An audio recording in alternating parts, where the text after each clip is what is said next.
దివ్యాంగులంటే చిన్న చూపా చంద్రబాబు? ఆవగింజంత ఇచ్చి కొండంత చేశామంటే ఎలా? బస్సు ప్రయాణం ఫ్రీ ఇచ్చి పండగ చేసుకోమంటావా? మిగిలిన హామీల సంగతి ఏమైంది? దివ్యాంగుల డిమాండ్ల సాధనకు నడుం బిగిస్తున్న బీసీవై పార్టీ. ఆర్టీసీలో కేవలం 5 రకాల బస్సు సర్వీసుల్లోనే ఉచిత ప్రయాణం కల్పించి భారీ ప్రచారం చేసుకోవడం దివ్యాంగులను వంచడమే.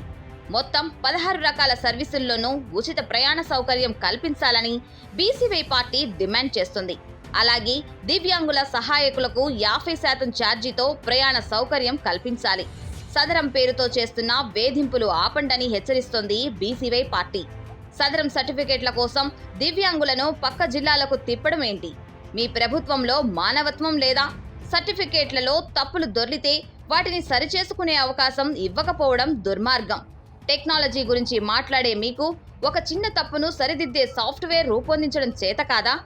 టిట్కో ఇళ్లలో దివ్యాంగులకు గ్రౌండ్ ఫ్లోర్లో ఇస్తామని హామీ ఇచ్చి 2 ఏళ్లు దాటినా ఒక్క ఇల్లు కూడా కేటాయించకపోవడం మీ వైఫల్యానికి నిదర్శనం కాదా అని ప్రశ్నిస్తోంది బీసీవై పార్టీ.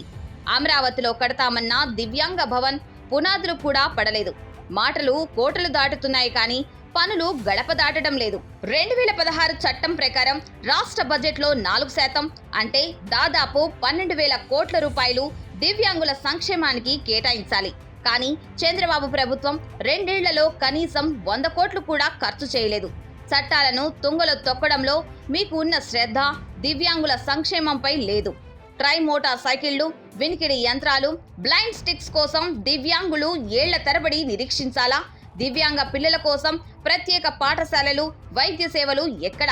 ప్రచారానికి పెట్టే ఖర్చులో 10వ వంతు వీరికి కేటాయించినా వారి బతుకులు మారేవి కదా అని ప్రశ్నిస్తోంది బీసీవై పార్టీ.